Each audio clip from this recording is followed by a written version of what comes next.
Yeah, let me close some tabs and we can start. Okay. You ready, Arthur? Ready when you are. Wonderful. Okay, we're right on time. We have folks with us. Yeah, hello, everybody, and welcome to another workshop in the series of workshops that we run here at PerfectScale, all focused around how to keep your Kubernetes clusters as reliable as possible at the lowest possible cost. That's what we call optimization. That's where we lay out our optimization approach. And today will be no different, with a little bit of difference, because today we're also going to cover the new and exciting feature that Kubernetes 133 brings to the table, which is in-place container right sizing. But we'll get to that further on. And right now, let's talk about the preamble for this. Why optimize in the first place? And of course, with me, I have my good friend and colleague and a Kubernetes veteran, Arthur Berezin. How are you, Arthur, today? I'm good. I'm good. It's a pleasure. It's always a pleasure doing these with you. Yeah, wonderful. So, in a moment, the first thing we'd love you to do, you don't have to, but it's heartily recommended, is go to www.perfectscale.io and create a PerfectScale account if you still don't have one, because the optimization approach that we're going to show, it will be all based on PerfectScale, because that's the interface we know, that's how we work, and it will be much easier for you to follow if you want to run through this afterwards on your own. If you already have an account, it's totally free of charge. All you need to do is go to www.perfectscale.io. Actually, Arthur, let me show this. Okay, so I'll replace current share. Okay, here's my screen. And yeah, this is PerfectScale. So let me log out first.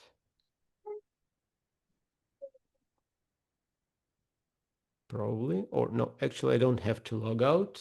All I need to do is go to www.perfectscale.io. Okay. And if I click on get started, oh, okay, this is where I need to log out. Okay, I'll go to another, One of sorry, I'll go to another window. Okay. Yeah. one of those gotchas when you're doing a demo is always Yeah. To log out first. when you're going live, it's usually not the right screen and not the right image, Yep. etc. Good. I forget where do I log out? Shit. Yes, this. And you should have. Settings. No, it's not here. Ooh. There's Okay. a, you should zoom out a little bit. It's like the Okay. literally Okay. the. I'll go the easy way. So I go to www.perfectscale.io. I click on get started. And then all I need to put in my company email. Important. So if you don't have a company email, have something that resembles a company email, your name and your company name. And then all you need to do is create an account. Now, after a couple of minutes, you'll get a verification email that you need to click on the verification link. And after that is done, you go back here. And then you can click on login.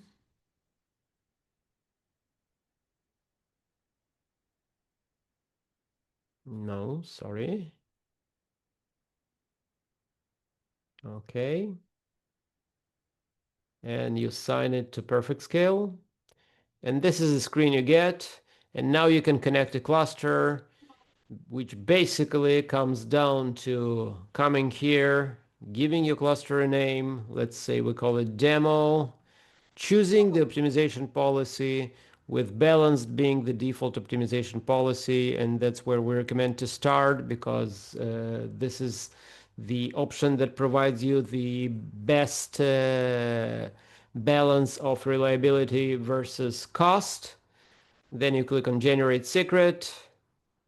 This generates this Helm upgrade install command, which you can then copy, go back to your command console, and I do have a cluster here which I can run this on.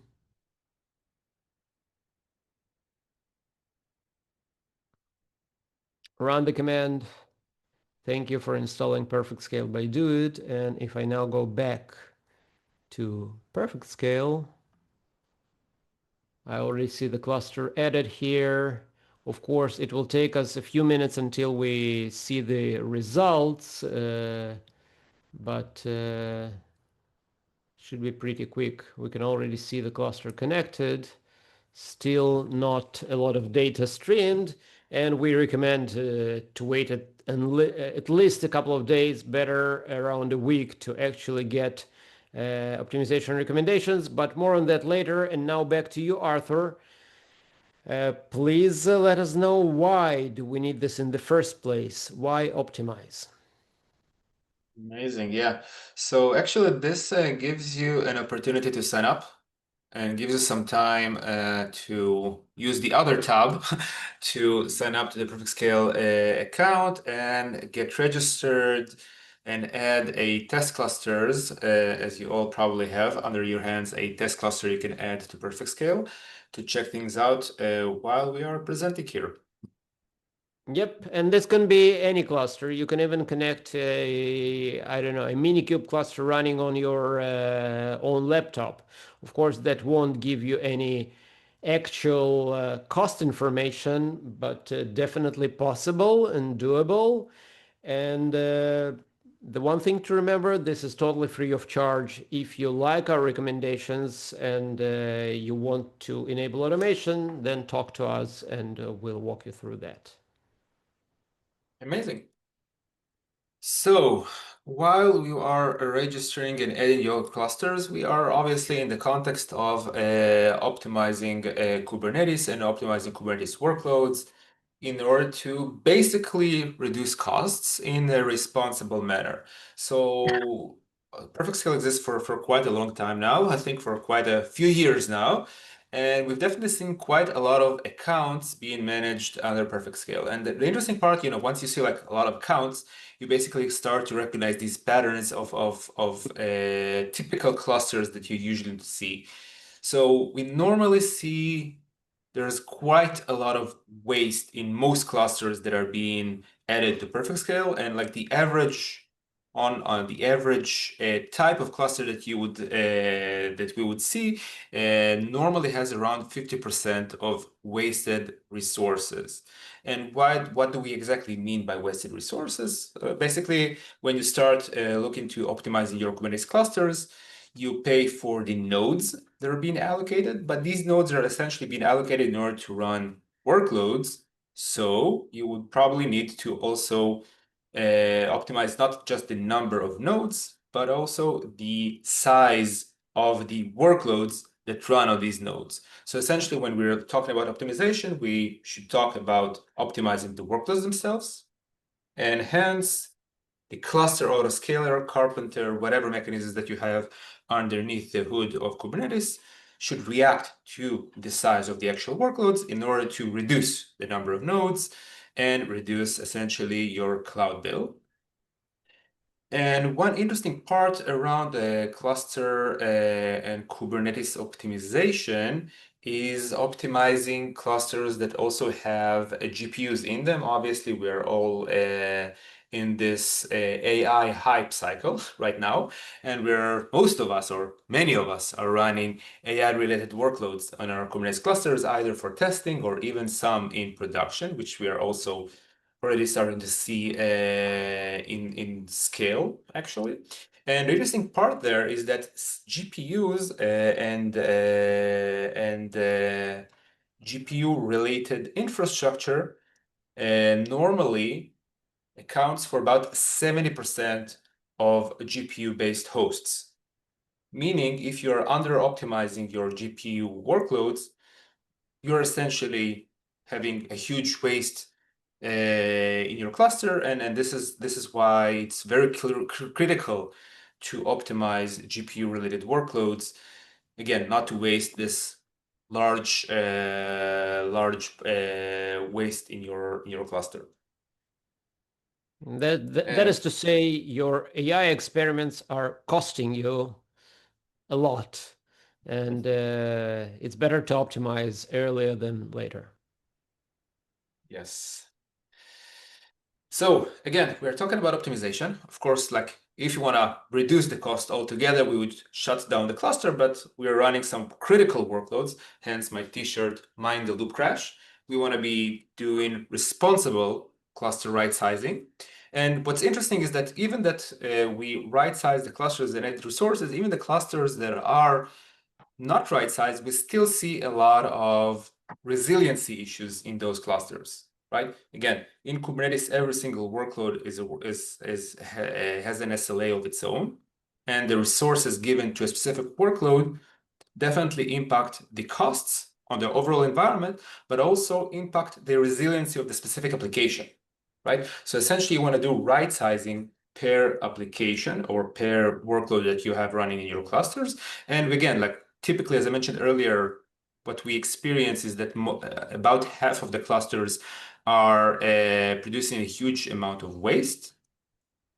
Almost a third of the workloads that we see in our system still have resiliency issues, right? So you have many clusters that have over-allocated resources while experiencing resiliency issues because, again, they have certain workloads that specifically for them, they experience under-provisioned resources, leading to out of memory, CPU throttling, and all sorts of weird behaviors in performance, definitely impacting the business results of those applications.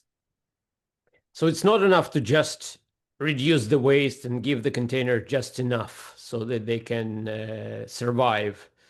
There are also other containers that are hungry for resources, and that becomes a pretty complex equation to solve, right?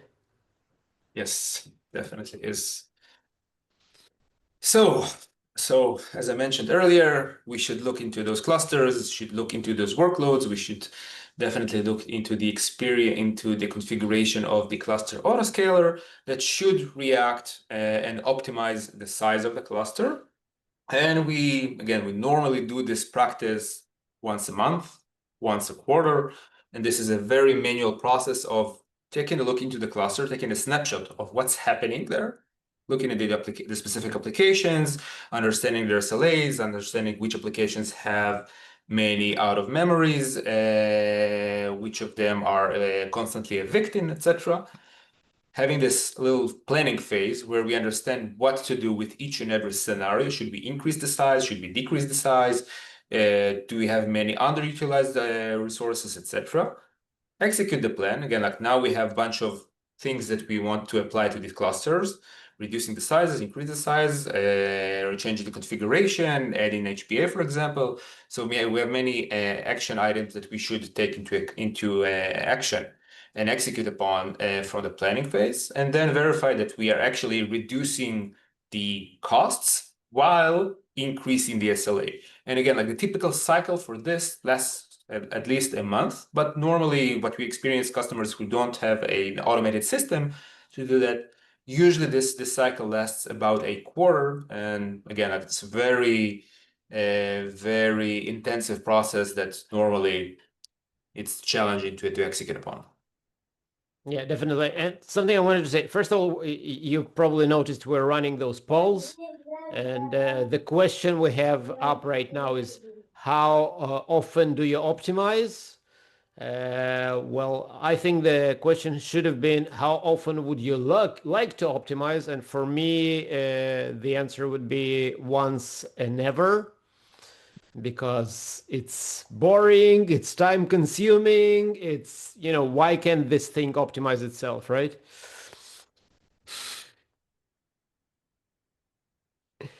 Right. And So, okay, yeah, we'd love this thing to optimize itself. And basically, with perfect scale, vertical auto scaling, perfect scale automation, it does kind of optimize itself.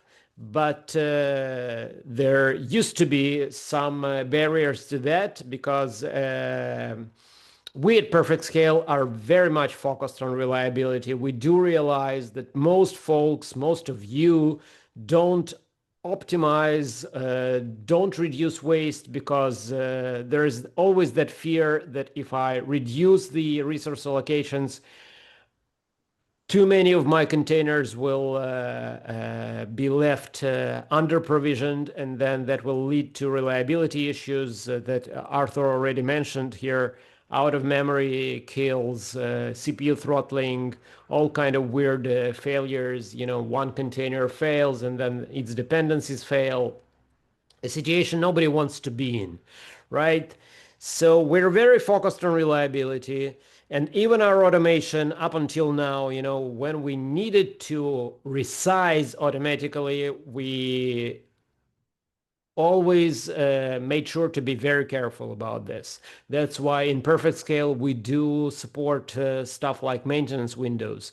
So even though you can put this on automation and say, PerfectScale, please resize my containers for me when I'm not there, we would make sure that we don't do this more often than once or twice a day, only in the low hours when you don't have too much traffic, because up until now, in order to resize the resources for a container, what you needed to do was delete the pod and create the pod anew with new resource allocations, because the resource definitions for CPU and memory used to be immutable for existing pods, right? Not anymore, because Kubernetes 1.33 comes with this exciting new feature that just graduated to beta, and that's in-place pod right sizing. Graduating to beta basically means that it's not GA yet. It's not totally safe for production, but it is enabled by default. So you now have the option of either using it or not. And that means that it will be available in all major cloud providers, those who are bringing Kubernetes 133 to you. Uh, this graduation is also accompanied by this feature now supporting sidecars too. So originally this supported only the main container in the pod. Now all containers in the pod can be resized in place without restart. That involves, of course, dealing with the C group resource allocation on the nodes that the containers are running on. One important thing to note is that while this is possible, in order to do this, you would need to do this manually because it's not supported by the vertical pod autoscaler yet, and there are no plans to support this in the nearest future. So from what I hear, when Kubernetes 134 comes out, there will still be no support by vertical pod autoscaler. But the good news is that in PerfectScale, this feature is GA as of the latest release. And that means that if you want automated in-place container resizing, you can now use it with PerfectScale. Of course, the benefits of being able to resize containers in place is the reduced disruption. So You don't need to delete and create pods anew. You don't need even to restart containers in order to apply resource changes now. There are some limitations. You can't, for example, reduce memory limits, and that makes sense. But for most resizing, you can do this in place without container restarts. And of course, you can do resizing much more frequently because now, again, there is no disruption. You can adapt the resource allocations as much as you want. Of course, if you're focused on reliability, if you're careful enough about this, if you make sure that this resizing doesn't cause your containers to starve for either memory or CPU, and that's what PerfectScale is very focused upon. And yes, supporting this Kubernetes feature allows us to be even more laser focused on our reliability first approach. We in PerfectScale, you don't even need to, change anything. The moment the cluster that we're connected to is 133 and the feature, the in-place resizing is enabled, and it's enabled by default, we already can discover that and apply that to any containers, any pods that are supported.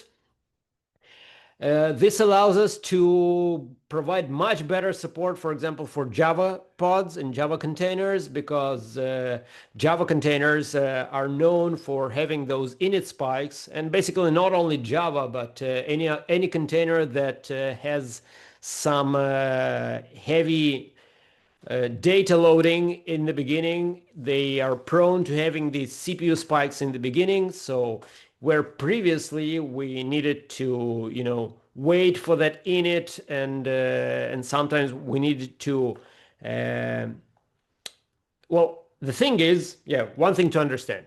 The way PerfectScale does automation is by applying the admission webhook. So basically, when we recreated the pod, we would resize them according to PerfectScale recommendations.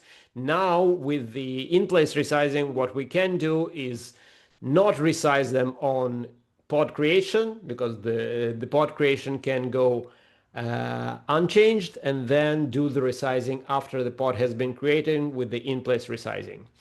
Another feature that PerfectScale brings to the table is we provide uniform resource allocation. With multiple pods in the same workload, with in-place resizing, what can potentially happen is that each pod will get different resource allocations because, we look at each pod separately. Each pod can have different consumption patterns. We make sure that doesn't happen, so we do uniform resource allocation across a whole workload, with this providing you much more uniformity and reliability. And finally, in the future, this will also let us provide support for predictive scaling, which is something that we see many of our customers asking for, because current reactive auto-scaling practices are not a good fit for some workloads out there. And with in-place resizing, we can do, again, resizing multiple times a day, and we can finally start doing predictive auto-scaling according to the seasonality that PerfectScale is so good at discovering and supporting. Okay, so this is what in-place brings to the table. And now, one more thing I wanted to say is we have the Q&A open. Brenda already posted about this in the chat. So we do expect you to send your questions to the Q&A. We'll be answering them as we go. If anything I said or Arthur said raises a question, please make sure to send us those questions, and we'll answer as many of them as we can. If you feel like it doesn't bring any questions, you can still write something in the chat so we know that we've been heard. Yeah, It's if always for nice to interact with example, the crowd. yeah, if for example you like my glasses or Arthur's headphones and you want to ask us what model that is, definitely that's also a good question. All right, so I'm gonna stop the share from my end and let you share the screen, and we can jump into the actual optimization of the specific clusters. Yep. Okay. So we won't work with that I just want to make sure that that demo cluster that I connected earlier, you see it's already starting to send data. There isn't too much data to look at here because it's a fresh small cluster. So instead of that, we're going to look at an actual cluster, and here it is. And this is what PerfectScale looks like. So basically, the first thing you see once you've connected a number of clusters and once you let them run for a while and accumulate data is you see this first page where all of your clusters are represented.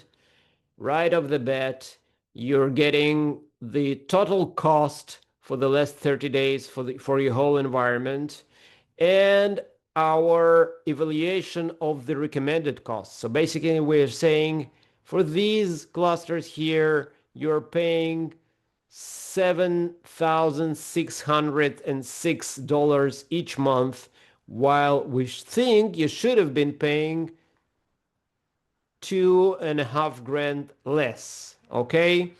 And that comes from pod waste that you're accumulating. And there is also some idle node space that you're paying for but not using.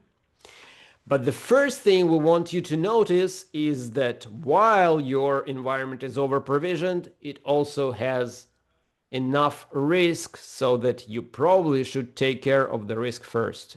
As we already So I'm said, gonna, yeah, yeah, Arthur. yeah, no, yeah, I just wanted to inject a quick question here that usually comes up at this phase. So what clouds do you support and how do you know their prices?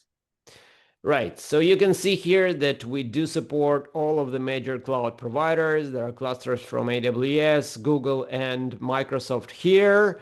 The prices by default we're taking shelf prices. So we do know the shelf prices of the instances from all of those cloud providers, but we do know that it's not good enough. And that's why we also integrate with their cost and usage APIs. And once you connect that, of course, you'd need your cloud credentials for that. You start seeing the actual prices coming from your cloud provider, and that shows you the prices with your cloud discounts and whatever the special prices that you get from a cloud provider. Okay, so as we said, this right away gives you some indication as to where your costs are, where your waste is, and where your risks are. And from here, you can start drilling down into your cluster. So for example, here we can see that the most expensive cluster here is the first one called Apps Latest Prod. It costs around $4,000 a month. That's a small cluster, of course. Most of you probably have much larger clusters in your production environment. But out of that, a quarter of that is just waste, right? And there's also some risk in there. So what we'll do is we'll drill down into the cluster. And the first thing we do when we go according to our optimization approach is we find the risks, right? And we'll first of all, we'll look at the high risk workloads in this cluster. Let's, for example, go into this one. So this says, look at this workload. Its CPU request is under provisioned and its memory limit is under provisioned as well, right? Hmm. And then it also So has, yeah, yeah, so just quick shout out, like there's a $1,000 waste for this cluster, and still I have my production workloads experiencing some under-provisioned resources for CPU and memory. That's interesting. exactly. Moreover, this pod has two containers. So for the main containers, the request and limit are under provisioned, while for the sidecar container, the CPU request and the memory request are simply not defined, which could cause issues as well, right? Now, let's see what happens here. So basically, we can see that for this container, the 99th percentile for CPU is around 7,000 millicores, so 7 cores. And the request is set at 3,000 millicores, which is definitely not enough. So PerfectScale.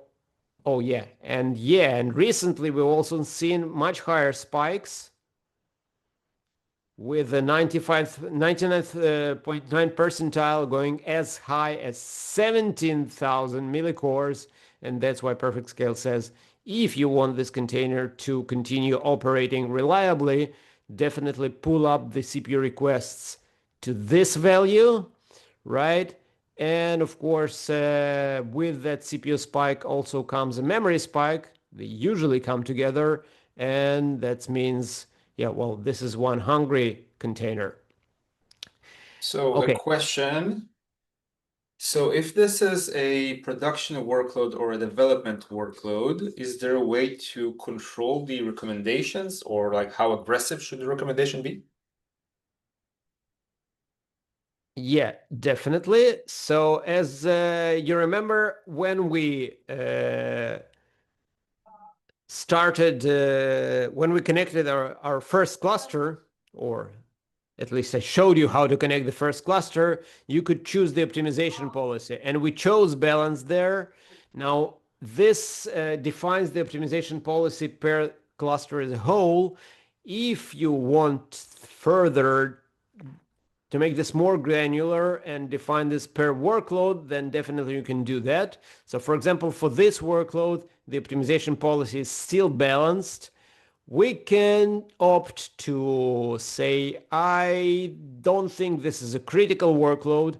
I'm more focused on savings here. It's okay for me to compromise some reliability because maybe it's a testing workload, maybe it's an experimental workload where I don't care all that much for reliability.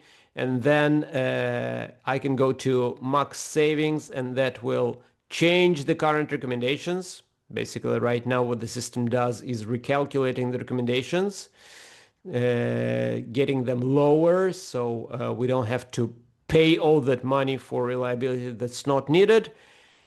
Another way around is I can say this is a critical workload and I want it to have as much headroom as possible, and then the recommendations will go up and making sure that this workload has as much resources as it can possibly need, and that will give me the maximum reliability, of course, at some cost that I'm ready to take. Not going to change this for this workload right now. I'll get it back to balanced. And yeah, any more questions do we have? So there was another question from the crowd. What is pod waste and node idle that we see here in the overview in the profit screen? Yeah, so basically pod waste is the resource requests that are being assigned to containers in the pods but are not being consumed. So for example, if a container requests 2 cores of CPU but only uses one, that means 1 core out of that is wasted.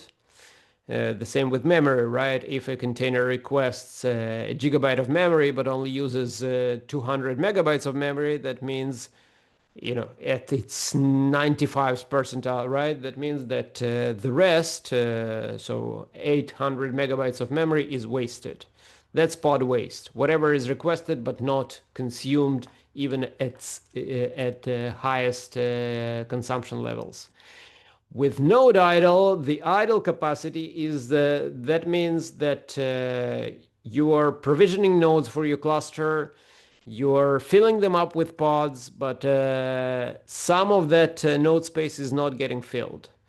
This can be the cause of, statically provisioning nodes of a specific size, or even maybe when you use a smart cluster autoscaler that can bring the nodes that are created according to what your containers require, that cluster autoscaler, Carpenter, for example, still needs to be configured in the way where it gives you nodes that are not too large, so that you don't have idle node space, but on the other hand, not too small, so that you don't need to bring a new node for each new container you're deploying, because, bringing up those nodes and bringing up those containers takes time, and that means your customers are going to suffer.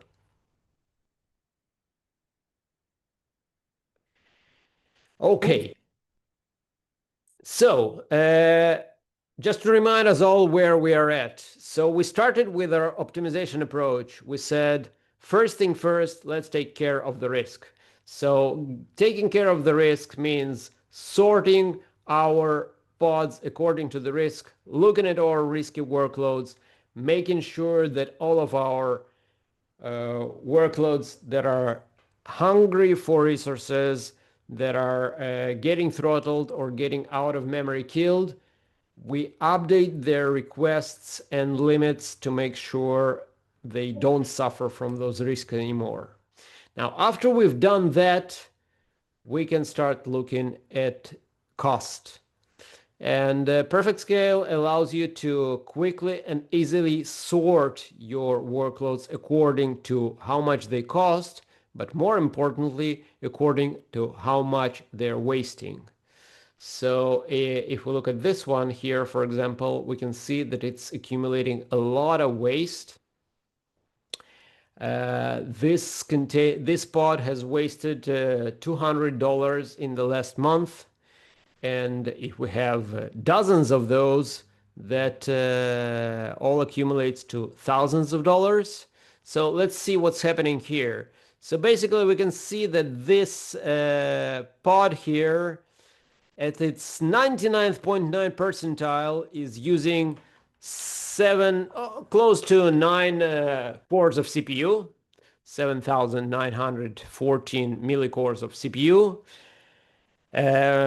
Granted, it's quite a lot, but its request is at 14,000 millicores, whooping 40,000 millicores. I don't know who defined that, but they were definitely very, very generous with CPU.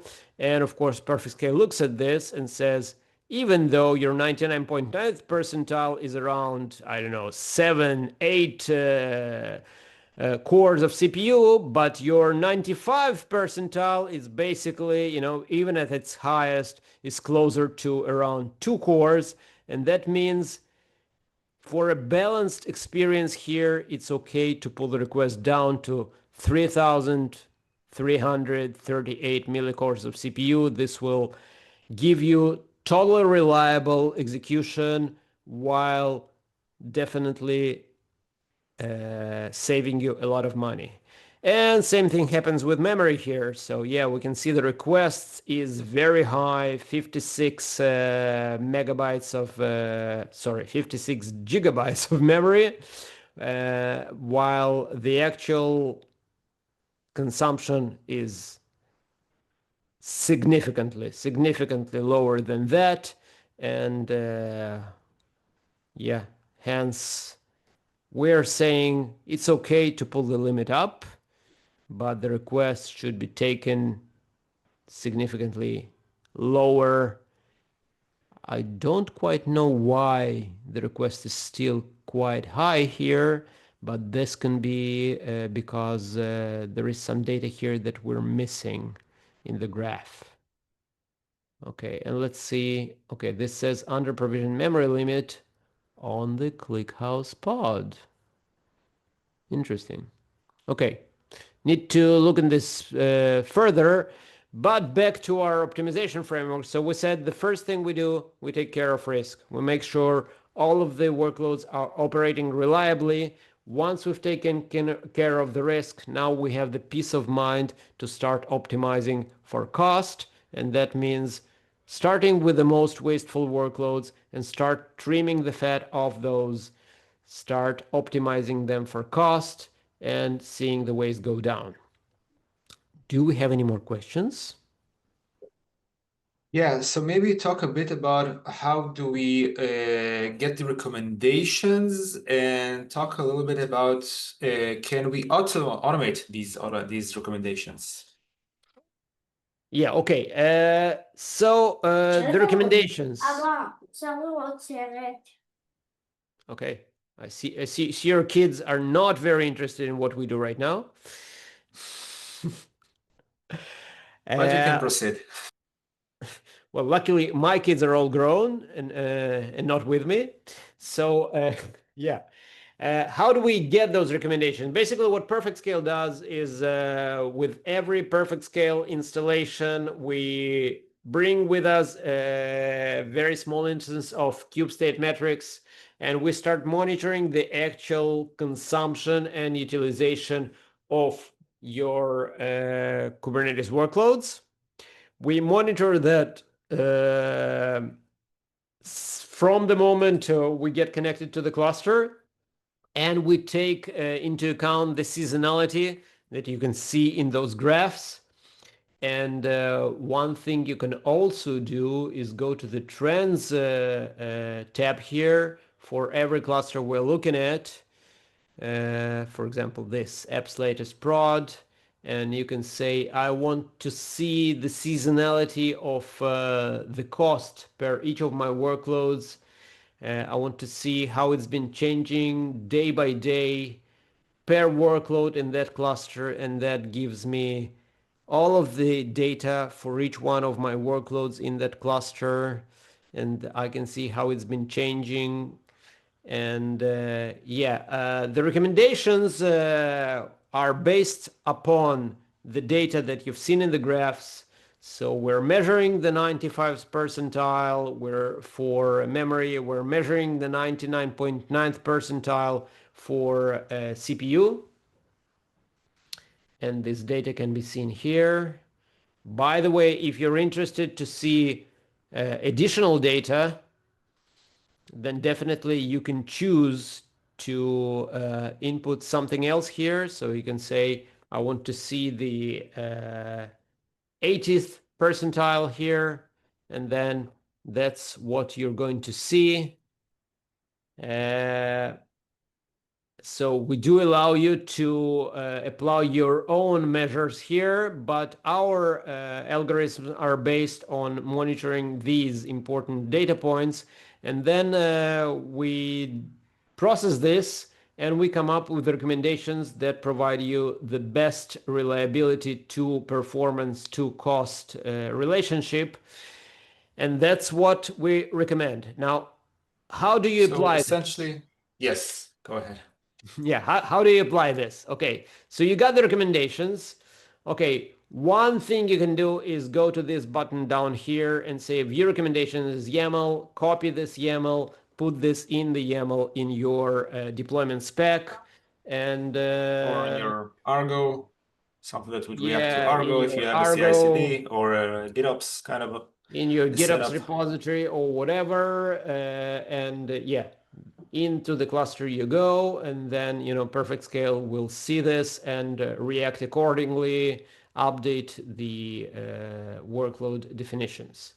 Another option is you can create a ticket. We can see that for this workload specifically, a ticket has already been created.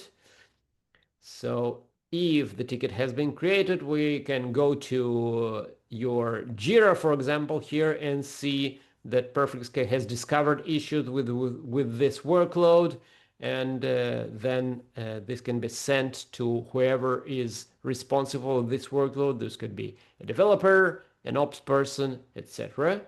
But of course, and then you can apply this manually again, okay? But of course, this is not good enough. As we said, we want automated resizing, and now with in place, this becomes even more possible, even more available, and that's why we want our workloads automated. And here's an example of an automated workload. You see this workload has been automated, and that's why you can see that its request and limit has been changing continuously following its actual consumption patterns. We can see down here that some of the revisions of this workload has been created from Git, while others, marked here with the green check mark, has been created by the PerfectScale automation, the PerfectScale vertical autoscaler, which adapts the resources to actual consumption. And right here, we can click on the automation config CR button and see the automation configuration for this specific workload. So our automation config allows you to define how automation is going to be applied per cluster, per namespace, per workload. When you look at the automation config in the UI, you see the merge definition that is applied to this specific workload. You can One see that. thing I think that is also covered by one of the questions coming from Nay.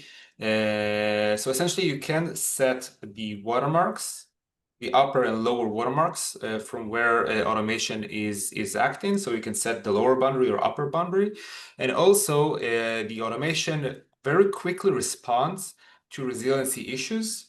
So if the resource is under provision, you would immediately see that and automatically and immediately respond to it, increasing the resources in order to, again, make sure that the resource is up and running. Yep, and yeah, talking about the minimum maximum values that automation is restricted by. You see for CPU you can define minimum maximum cores. For memory you can define minimum and maximum gigabytes. In this case, no constraints here. You can define whether to enable increase or decrease or both of them. We also have memory leak detection, and specifically here we can say that automation strategy is in place. By default, we're enabling in-place automation for all of the workloads in new clusters where in-place is available. But of course, if for some reason you don't want this, there's always an option to opt out. Okay. A quick question from the crowd. Where do we get the data from? Do we run Prometheus on the cluster? No, I've already mentioned that the great thing about PerfectScale, so we're allowing you to cut the waste, right? And that also applies to how we run in your clusters. So basically, the PerfectScale agent that we've seen installed in the beginning of the workshop is a very lean deployment consisting of only one pod that doesn't run as a daemon set. It doesn't have to run on all of the nodes of your cluster. What we do, we're based on kube state metrics, which again is very lean. It collects the consumption data. We collect it from that, and we don't run any type of data processing inside the cluster. Instead of that, we're streaming all of the data to our backend running on the cloud, and that's where the heavy data crunching takes place. So we're not wasting any of your resources, any of the resources in your cluster. Instead of that, we're doing all the heavy lifting in our backend. Ooh. Another question from the crowd. For scenarios where there is a recommendation to increase CPU or memory sources, but the waste is still high, how to proceed in those cases?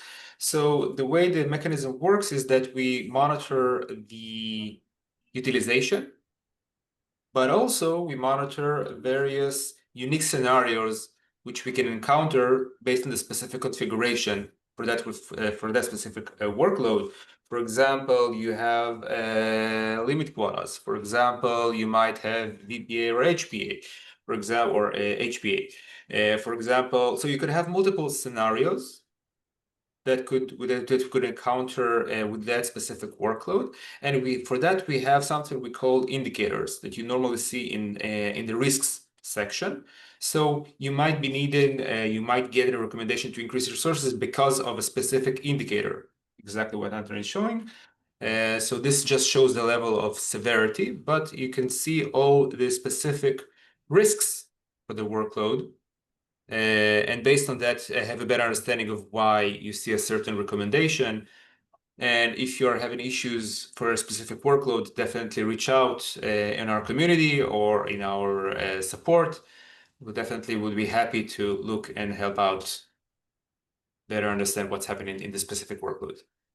Yeah, for example, for this workload that we're currently looking at, we can see that it's experiencing some CPU throttling. And the recommendation here is to update the requests to increase the CPU requests. And the supportive factor for that is that we're observing some CPU init. So this could be, well, this specifically is Prometheus. So probably when it's starting up, it's maybe it's warming up some data, and that, or maybe it's reading from disk, and that causes us to have that CPU spike in the beginning. And in order to accommodate for that, we need to increase the CPU requests. Now with in place, this becomes better because, as I said before, we don't need to accommodate for the init spike. We can just let the workload start up with the init spike and then reduce the request, take it back once the init spike has passed, and do those resize cycles as many times as we want. Now, okay, so we've talked about, optimizing for reliability, and then we talked about optimizing for waste reduction and therefore optimizing for cost. Now, we do realize that resizing containers alone is not enough for cost reduction, because at the end of the day, where does the cost come from? Especially in cloud environments, it comes from the cost of the nodes you're running on. And that's why, after looking at the pod fit window of PerfectScale, the next step is, of course, going to the infra fit and looking at the nodes that are connected to our cluster. And we give you this very easy and very visual way of looking at what are my nodes and how well are they utilized. And basically, for example, just from looking at this picture, you can see that there is a node group here, or actually a couple of node groups that are very badly utilized. So this, for example, has 94% of idle CPU, right? Yes, it's based on spots, so it's probably cheaper than some of the other node groups. And yes, it's not a huge node group, but still, maybe this could be reconfigured to provide me with better results, right? So I can see this is not efficient. Now, there could be reasons for that.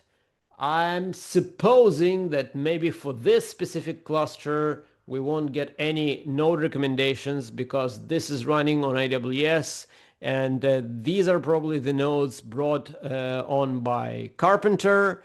And in that case, we're not providing any recommendations for Carpenter because Carpenter chooses the node sizes itself. And then maybe it all comes down to reconfiguring Carpenter.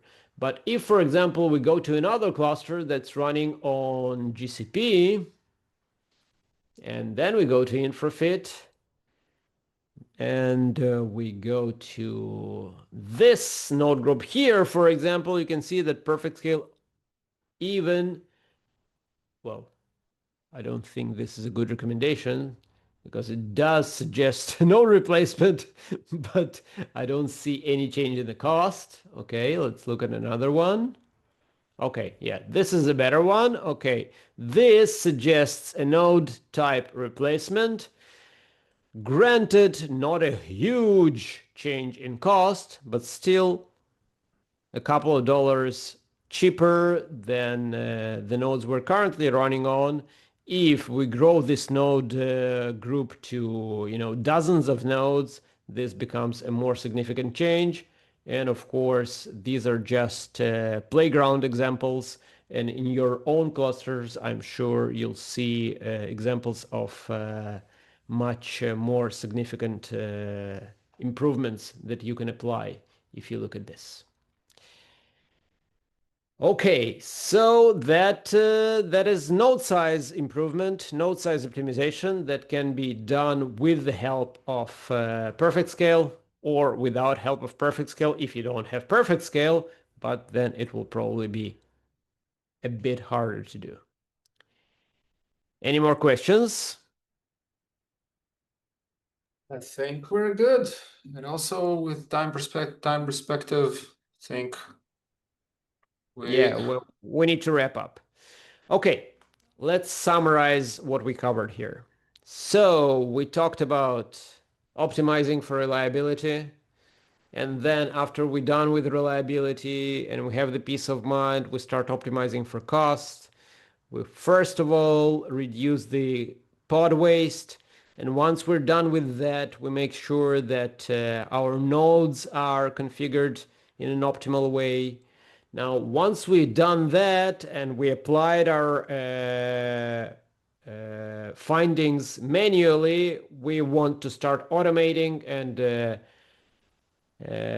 I also have this automation log in PerfectScale right here that shows me all of the automated resizing that has been done by PerfectScale in the last hours, right?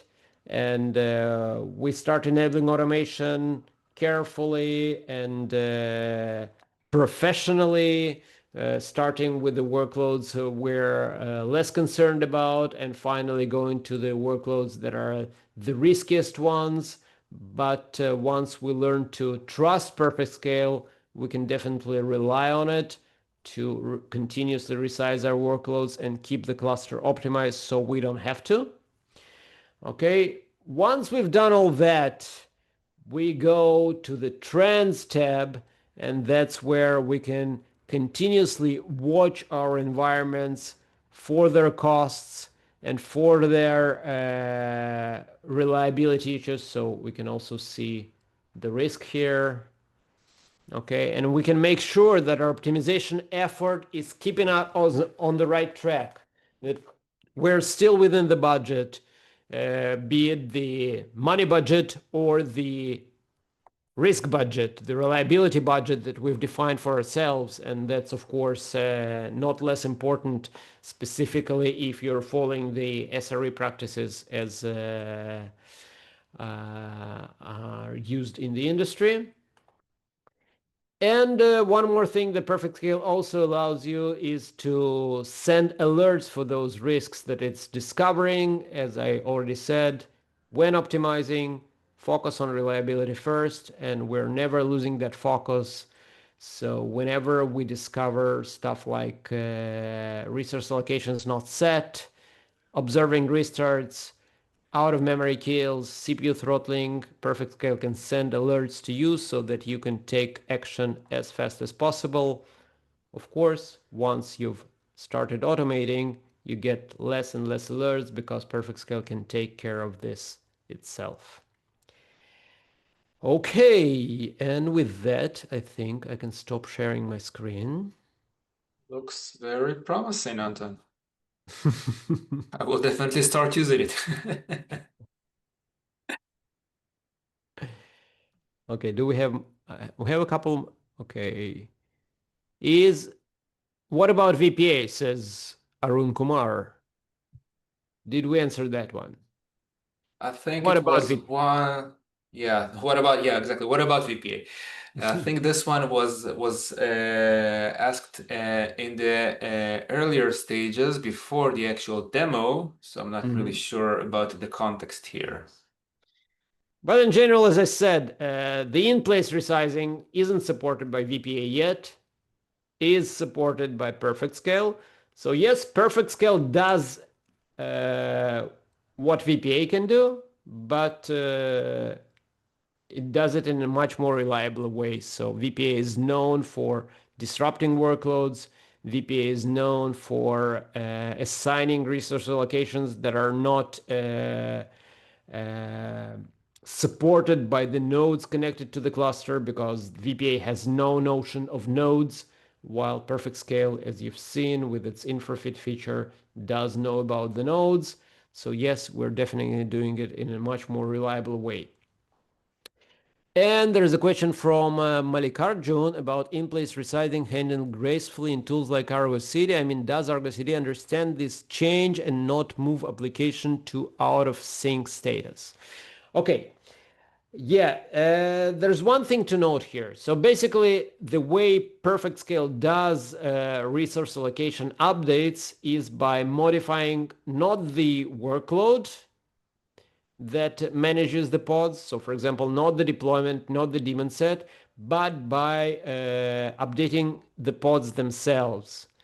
What we do recommend in that case is once you start trusting PerfectScale and trusting the PerfectScale automation, don't set resource allocations in your Argo CD deployment manifests, and instead rely on PerfectScale and allow PerfectScale to manage this itself. And then you won't get any out of syncs, and you can have the peace of mind that says, my workloads are optimizing themselves. I manage the important stuff, and the resource allocation is the stuff that the machine can handle itself. So it sounds like we're very near to the promise of the elastic cloud, where the cloud right sizes itself. Yeah, of course there are, limitations, there are your specific business cases, and for that, our optimization specialists are always here, always happy to help. So again, what we do recommend is connect your cluster today. Our community edition allows you to freely connect your clusters, measure your applications and workloads consumption, see what PerfectScale recommends, try to apply these recommendations manually. If there are any questions regarding what the correct policy for your workload, why we recommend what we recommend, definitely talk to us. We provide optimization sessions free of charge. We'll be happy to help. And if you like what we do and want to enable automation, then yes, talk to us and we'll be happy to provide this for a license. And I believe we have a QR code at the closing slide. Okay, can you share that? Yes, once I find the share button, which is hidden. There you go. So if you'd like to speak with one of our specialists for optimization to help you out and to work together with you to optimize the cluster, feel free to scan the QR code. We are here to help. Yeah, and if there are any topics you want to dive deeper into, understand how in-place works, understand how to apply this to your specific, very special workload, and we know even, most of us have those snowflake workloads that no best practices are good for. Definitely talk to us. We've seen lots of pains, we've seen a lot of special cases, and I'm sure we'll find a solution that will suit you perfectly. Because Amazing. perfect is the way we roll. It's part of the name. Yeah. All right. So Okay, thank you very Arthur. much, Anton. Yeah, Thank you thanks, very Arthur. much. Fun doing this with you as always. And thanks everybody who participated. And you can always send us more questions afterwards. We'll be happy to talk to you. Amazing. Thank you so much. Bye bye. Bye-bye. Take care.